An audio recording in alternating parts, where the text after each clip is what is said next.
अगले साल जो है आलिया, उनकी एक बड़ी फिल्म आने वाली है, संभवतः एक ही फिल्म आएगी, अल्फा यशराज फिल्म से। कैसा रहेगा जी। सर आलिया भट्ट के लिए ये साल आलिया आने भट्ट वाला कपूर, 2025? हाँ, जी। आलिया भट्ट कपूर की अगर बात करें तो 15 मार्च 1993 का इनका जन्म है, सोमवार का जन्म है।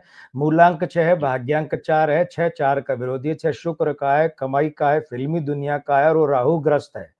तो इसका जो सबसे बड़ा प्रभाव होता है वो ये होता है कि करियर पर दाग लगना, करियर को ग्रहण लगना, और 4 का अंक पति के अंक के साथ जाकर मिलता है, 1 के साथ में उसका साथी है, तो पति के करियर को भी ग्रहण लगना, एक तो ये संकेत है। ओ, दूसरी बात है, आयु अंक जो है वो 14 मार्च तक तो 32वां वर्ष है, इसलिए 5 का अंक है। 15 मार्च से 33वां वर्ष है, इसलिए 6 का अंक होगा।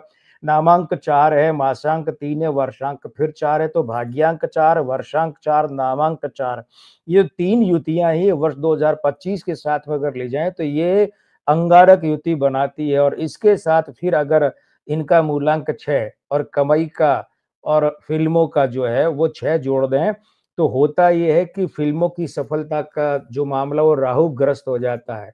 मतलब गई भैंस पानी में। ये अंक 9, 6 और 4 की युतियां हैं। ये इनकी फिल्मों के कम से कम इनके दम पर सफल होने की तो गवाही नहीं दे रही है। तो कमाई ओके। के मामले में इनकी फिल्में निराश कर सकती है। दूसरी बात क्या है, ये जो वर्ष 2025 का अंक 9 है, ये स्त्री अंकों को पीड़ित करता है। इनका सोमवार है जन्म का दिन, तो उसके अंक 2 और जी। 7 पीड़ित हो गए। और ये जो पीड़ा है, इस पीड़ा के साथ में क्या होता है कि स्त्री अंक पीड़ित होना मतलब परिवार से संबंधित कष्ट या चिंता, दाम्पत्य या संतान से संबंधित। अब परिवार भी 2-3 होते हैं। एक परिवार तो आलिया भट्ट का और रणबीर कपूर का हो गया, इनकी संतान। बिल्कुल। एक होता है ऋषि कपूर जी का परिवार, है ना? एक होता है नीतू राज जी कपूर जी जिसमें। का, तो उसे हमने इस दायरे में नहीं लिया। हमने ऋषि कपूर जी के ठीक। परिवार को भी दायरे में नहीं लिया है। लेकिन यहाँ ये ओके। मामला क्या कहता है, स्त्री अंक पीड़ित तो निकट परिवार में कोई बड़ा संकट या उठापटक हो सकती है। नीतू जी को शामिल कर लीजिए और महेश भट्ट के परिवार को शामिल कर लीजिए। रिद्धिमा को भी नहीं ले रहे हैं हम इसमें, जी, जी, ठीक है? बिल्कुल, बिल्कुल, बिल्कुल। हाँ। तो ये जो परिवार में भी बड़ी चिंता हो सकती है। करियर के मामले में ये है कि अंक 6 जो कि इनके मूलांक में बैठा है। आप देखिए, मूलांक 6 वाली आलिया के बॉडी लैंग्वेज में शुक्र कहीं नहीं है। ठीक। भरी हुई नहीं है, भारी शरीर की नहीं है, चौड़े नथुने, चौड़ा चेहरा, भरा। भरे का मतलब तो मोटा होता नहीं है। भरे का मतलब बिल्कुल। शुक्र प्रधानता कहाँ है? बिल्कुल दुबली-पतली, ठीक है? थोड़ा शरीफों वाली शब्दावली में अगर कहूँ तो बहुत ज़्यादा वो क्या कहते हैं उसको, स्लिम ट्रिम, उसमें भी स्लिम ट्रिम। और नीचे। जी, जी, जी। नाक तीखा है, नथुने जो है पतली चमड़ी के हैं, तीखे हैं। स्वर ऐसा है कि जो चुभता हो, आवाज़ चुभती है, तो हुँ। शुक्र तो कहीं है ही नहीं। अब वर्ष आ गया शुक्र का विरोधी 2025, तो वो ये कह रहा है ओके। कि भैया मैं आपकी फ़िल्मों के मामले में आपको सफल नहीं रहने दूँगा। और क्या बात है, अब यहाँ पर ध्यान ये दीजिए, इनके आलिया भट्ट के जन्म के महीने का अंक 3 है, चलित का अंक 3 है और 30 का दशक चल रहा है, चाहे 32वां साल हो, चाहे 33वां हो।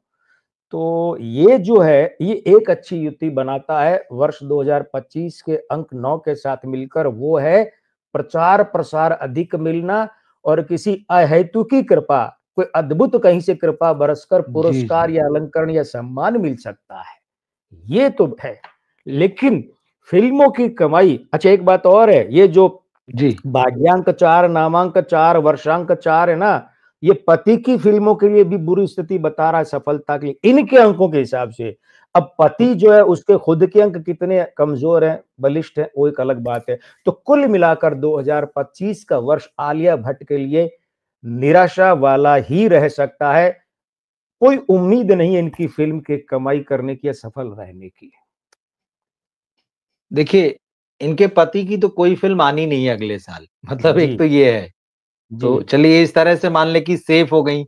अगर जी, आप उसको नेगेटिव उसमें देख रहे हैं कि अगर जी, इनके जी। पति का काम नहीं बनेगा तो 25 में इनकी फ़िल्म नहीं आनी, तो वो रणबीर वैसे ही की। तो बाहर हो इस गए हिसाब दौड़ से ही से। वो वैसे ही रेस से बाहर हो गए और एक तरीके से आपके हिसाब समझें तो चलिए वो सेफ हो गए, क्योंकि अगर सेफ आते हो तो गए, नुकसान होता, नुकसान ये चीज़ होता है। है। बिल्कुल। आलिया भट्ट की आलिया भट्ट की एकमात्र फ़िल्म जो इस वक़्त कैलेंडर में दिख रही वो है अल्फ़ा।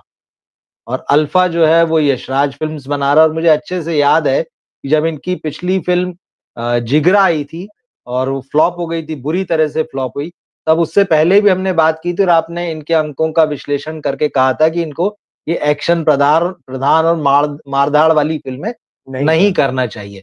अल्फ़ा उसी तरह की फ़िल्म है। अब 1 तो जब मिनट, आप कह कौन है जी, जी, प्रोड्यूसर जी। बैनर?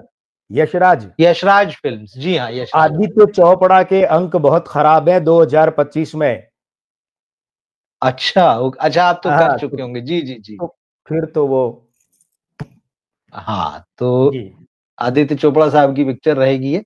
तो ये मामला है आलिया भट्ट का और ठीक है, परिवार की स्थिति भी जैसा आपने बताया कि एक तरीके से स्वास्थ्य पर जो बड़े-बुजुर्ग हैं, उनके ध्यान देना चाहिए, तो वो देना है। चाहिए। और ये बात सही है, आलिया का पीआर जो है बहुत मजबूत है। ख़ास तौर पे पिछले कुछ सालों में जो है, ज़बरदस्त रूप से उन्होंने अपने पीआर और मार्केटिंग पर काम किया और उसमें कोई दो वही, राय नहीं है कि वही। करण जौहर के बाद अगर उनको किसी का सहारा इस इंडस्ट्री में है, तो पीआर और मार्केटिंग का है। चलिए वही अच्छी है। बात है, उन्हें कोई पुरस्कार मिलता है और उनके लिए चीज़ें बेहतर अच्छा होती है है, मार्केट में। प्रोत्साहन मिलेगा। अच्छा है, बिल्कुल ठीक, बिल्कुल, हाँ।